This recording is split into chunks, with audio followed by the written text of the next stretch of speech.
Olá, meus amados irmãos da Igreja Virtual. Mais uma vez estamos aqui, através do poder de Deus e do seu Santo Espírito, para falar com vocês a continuação da série Os 10 Mandamentos, Princípios Divinos para Melhorar Seus Relacionamentos, de Lauren Wade. Hoje vamos para o 8º mandamento: não furtarás. Está escrito em Êxodo 20:15. Algo por nada.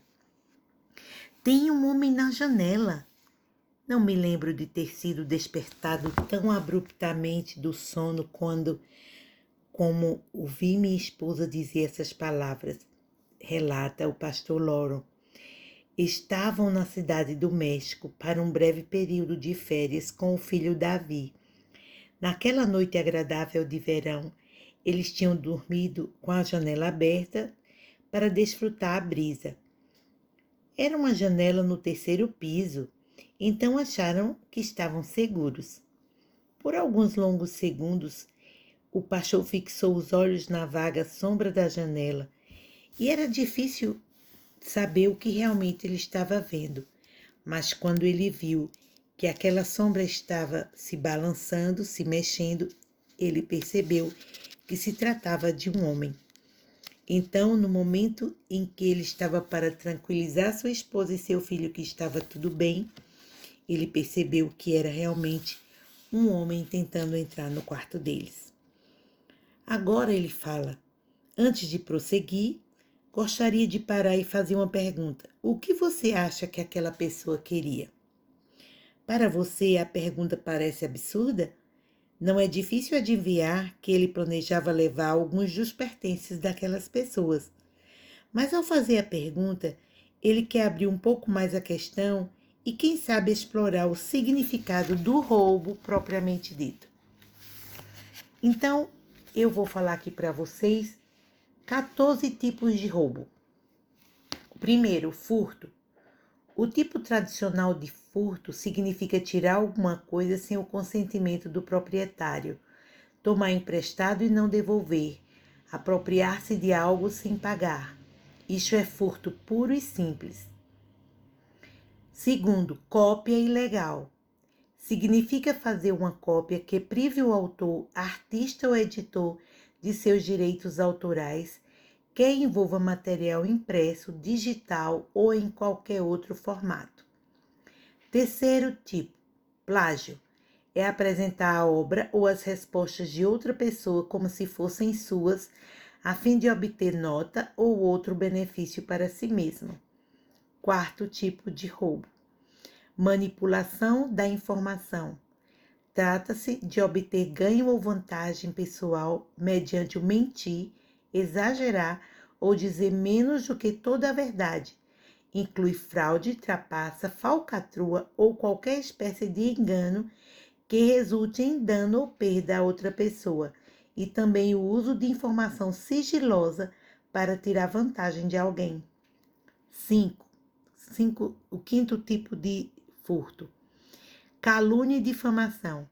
Significa privar os outros de sua reputação e do amor, respeito e estima que têm o direito de desfrutar.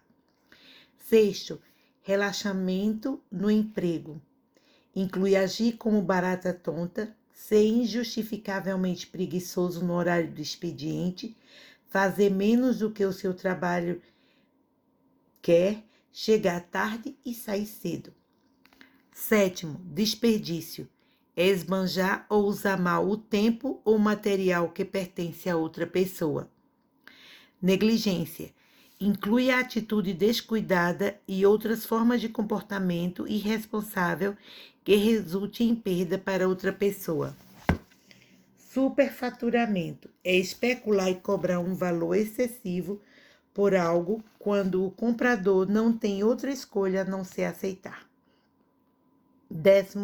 Décimo tipo de furto, pagamento insuficiente.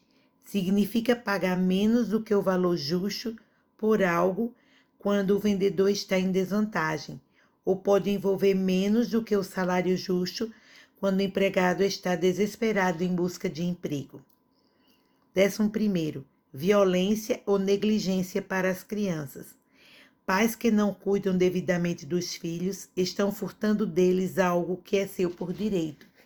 Isso pode ser feito por pais ausentes ou viciados em trabalho, bem como por pais que cometem agressão verbal, física ou sexual com seus filhos. 12º, infidelidade conjugal. Um cônjuge agressivo ou infiel ou que abandone o lar priva o companheiro fiel dos direitos outorgados pelos votos matrimoniais, incluindo satisfação sexual, apoio econômico, cooperação da criação dos filhos, e o adultério é um dos piores tipos de furto.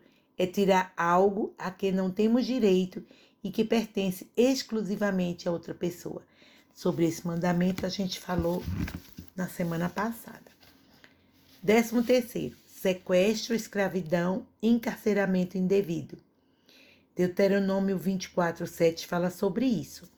Ao contrário do que você possa crer, isso não é incomum hoje.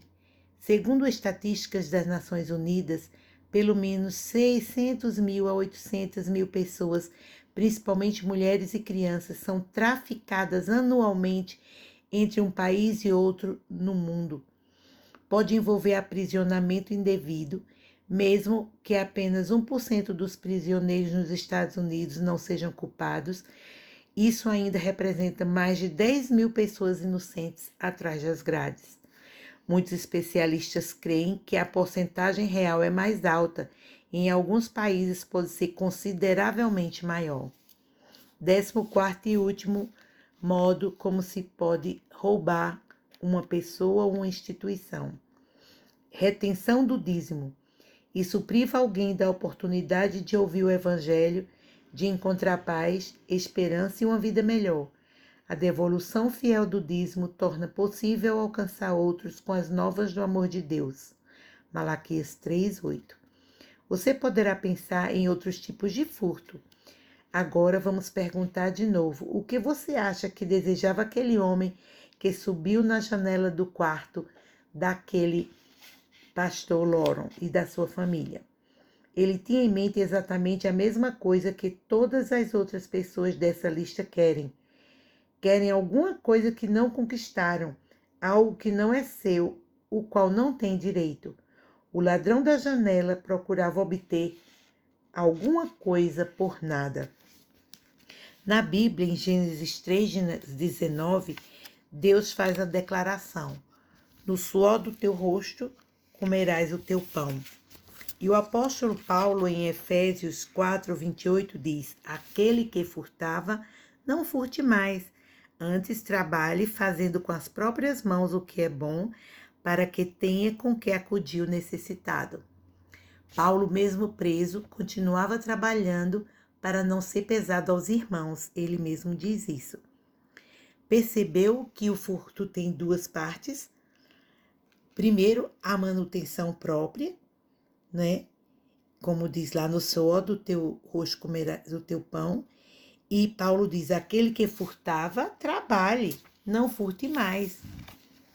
A reforma do século XVI foi um poderoso movimento religioso fundado por João Calvino. Na cidade de Genebra, eles recebiam muitas pessoas sem dinheiro, idosos, enfermos, solitários, e ajudavam. A igreja dividia a cidade em seções e os diáconos e os irmãos da igreja iam atender às necessidades dos pobres. A pobreza não era condenada, mas a ociosidade sim. Calvino dava ênfase à diligência e à dignidade no labor. Então Calvino citava o Salmo 128:2, do trabalho das tuas mãos comerás, feliz serás e tudo te irá bem. E também Provérbios 10:4 declara: a mão dos diligentes vem a enriquecer-se. Então, nessa cidade de Genebra, liderados por Calvino, eles tinham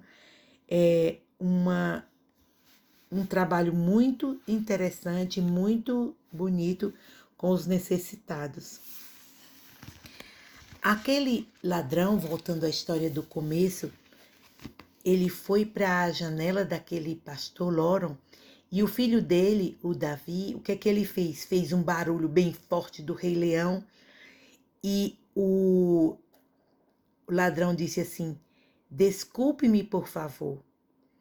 Então ele deu marcha ré, se retirou, subiu num cano, alcançou outro telhado e desceu do outro lado. Então as pessoas podem perguntar o que um ladrão mexicano na cidade do México falando inglês, mas isso não é surpreendente. Muitas pessoas, eles se envolvem nessa profissão de ladrões e eles estudam, né? Eles às vezes estudam outro idioma para se sair bem nos seus furtos. Muitas pessoas não querem trabalhar para ganhar um salário mínimo. Eles acham que sem fazer esforço e apenas roubando, eles podem conseguir uma boa vida.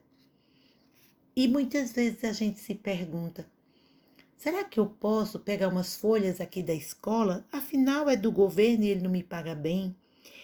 Ou então, será que eu posso pegar um aplicativo de graça e colocar no meu computador sem pagar o original?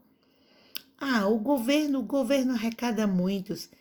Tinha um homem que tinha 2 aposentadorias, uma em cada, uma no estado e outra no outro estado. Thomas Jefferson disse o seguinte: o pior dia da vida de um homem é o dia que ele se sente e planeja como conseguir alguma coisa por nada. Jefferson não pensava nos danos que os roubadores podem causar quando entram por nossa janela à noite, diz o pastor Loron, mas no efeito devastador que essa atitude mental tem sobre os que condescendem com ela. Esta é a razão essencial para a advertência dada no 8º mandamento: não furtarás. As pessoas espertas, entre aspas, que tomam o atalho do caminho fácil, estão fazendo uma terrível permuta. Eles estão negociando sua integridade pessoal, seus valores e sua autoestima. E o que eles recebem em troca? A desonestidade é destrutiva, não é? Ele destrói a satisfação pessoal e o respeito próprio. Essa síndrome de algo por nada tem efeito corruptor e degradante sobre o caráter. Muitas vezes, esse vício de jogo ou de roubar afeta vida, casamentos e custa à sociedade bilhões de dólares. Os exageros no sexo e no trabalho estão intimamente relacionados e podem ser igualmente destrutivos e difíceis de vencer. Até as pessoas que praticam sua desonestidade de uma forma que a sociedade aprova ou passa por alto podem estar causando sérios problemas a si mesmos e aos outros. Essa mentalidade de alguma coisa por nada degrada as relações com as outras pessoas, né? Tem uma placa em alguns lugares que diz: não existe algo como almoço grátis, porque alguém pagou por esse almoço. A síndrome do algo por nada transforma pessoas em objetos a serem manipulados para o nosso proveito. Muitas pessoas dizem: eu primeiro, né? Então, que vantagem há nisso para mim? Muitas pessoas fazem o seguinte: só fazem as coisas se eles tiverem alguma vantagem para elas. Como, por exemplo, vou ser bonzinho para aquela pessoa, vou elogiá-lo para ver se ela me faz aquilo ou outra coisa que eu estou precisando. Por sinal, um grande número de pessoas entra para o casamento, né, tendo a intenção de furtar alguma coisa daquele cônjuge e depois eles se divorciam para ter as coisas que aquela pessoa tinha, para que ela divida com ele. Tanto é que agora os casamentos não são mais de comunhão total de bens, agora é comunhão parcial de bens. Como já vimos, o primeiro elemento da prescrição bíblica acerca da desonestidade é a manutenção própria. A segunda é a generosidade. Então, em Efésios 4:28, Paulo diz: trabalhe fazendo com as próprias mãos o que é bom, para que tenha com que acudir ao necessitado. Então, além de você trabalhar para si, você vai ter condições de ajudar as pessoas que não têm, como lá na cidade de Genebra. O oposto de furtar é dar, é entregar-se imparcialmente aos outros, servi-los com amor, nada esperando em troca. Jesus contou a história do bom samaritano e é uma ilustração perfeita desse princípio. Ladrões assaltaram o viajante e pensaram que tinham também tirado a sua vida. O bom samaritano, encontrado lá em Lucas 10, 30, 36, ele fez exatamente o oposto. Enquanto os assaltantes tiraram, o samaritano deu. Não se importou por estar exposto ao mesmo perigo, ele podia também ser assaltado. Não ficou pensando na possibilidade de que, se as circunstâncias fossem o contrário, aquele viajante também não o ajudaria. E ele também não pensava que aquele homem ferido fosse reembolsá-lo por seus esforços. Apenas uma coisa movia aquele homem: a compaixão. Furtar não é a única expressão do egoísmo, mas é uma das mais cruas e diretas. Enquanto o furto retira, o amor dá. O amor é o antônimo de egoísmo, bem como o seu remédio. Embora o amor nem sempre cure o egoísmo da pessoa que está sendo amada, ele certamente cura aquele que ama. Sem o componente do amor, o componente do suor, isto é, conquistar suas próprias coisas e pagar pelo que obtém, não é realmente uma cura completa para a síndrome do algo por nada. Na verdade, pode até levar a pessoa a se comparar com os outros e a abrigar o orgulho e a cobiça. O tipo mais perigoso do algo por nada é o que tentamos levar para o nosso relacionamento com Deus. Devo admitir que aqui nos aventuramos a uma área traiçoeira, na qual é fácil ficarmos confusos, porque a Bíblia diz que a salvação é um dom gratuito. Na verdade, essa é a mensagem essencial do Evangelho. Boas obras jamais obtiveram a salvação para alguém e nunca obterão. O problema surge quando algumas pessoas entendem que as boas obras não são importantes ou que podemos ter uma religião do tipo lanchonete. Eu observo os mandamentos dos quais eu gosto e não guardo os que eu não gosto. Acaso podemos dizer que fomos salvos se continuamos a fazer por alto o que Deus ordenou nos 10 mandamentos ou em qualquer outra parte da Bíblia? John MacArthur responde a essa pergunta de modo eloquente. O evangelho em voga hoje apresenta uma falsa esperança aos pecadores. Promete que podem ter vida eterna e assim continuar vivendo em rebelião com Deus. Na realidade, encoraja as pessoas a declarar Jesus como Salvador, mas adiar o compromisso de obedecer-lhe como Senhor. Promete salvação do inferno, mas não necessariamente libertação da iniquidade. Oferece falsa segurança às pessoas que se deleitam nos pecados da carne e desdenham do caminho da santidade. Ao separar a fé da fidelidade, esse evangelho ensina que a aquiescência intelectual é tão válida quanto uma obediência sincera à verdade. Dietrich Bonhoeffer chamou isso de graça barata. Não muito tempo antes de sua morte pela Gestapo, ele escreveu: graça barata é pregar o perdão sem exigir arrependimento, batismo sem disciplina, comunhão sem confissão. Graça barata é graça sem discipulado, graça sem a cruz, graça sem Jesus vivo e encarnado. A graça é o coração do Evangelho. Significa que podemos ir a Jesus assim como estamos, sem esperar até sermos suficientemente bons. Não precisamos entrar pela porta dos fundos, mesmo quando o nosso cartão está todo marcado com o registro dos nossos fracassos e erros.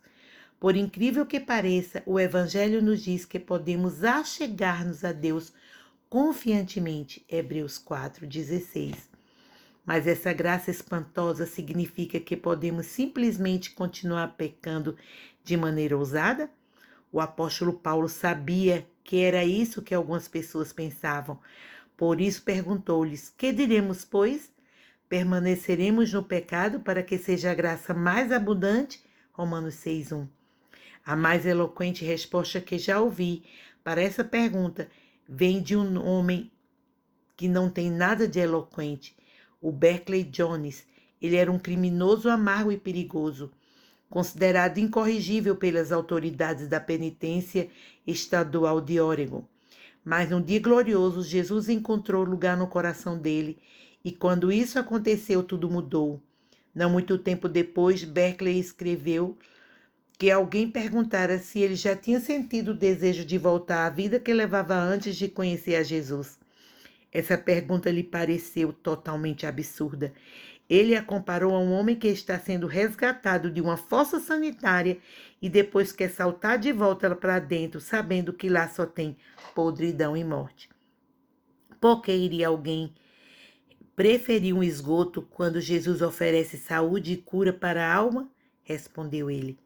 A resposta para a graça barata de Dietrich é o seguinte: é Jesus vivo e encarnado. Este é um bom lugar para relembrar uma promessa que fiz no capítulo de abertura, diz o pastor Loron. Prometi nunca pedir que você aceitasse cegamente qualquer coisa que eu dissesse acerca desse assunto. Ao contrário, iria dar-lhe ampla oportunidade para verificar e provar por si mesmo a validade dos princípios expostos. E essa verificação está na aplicação.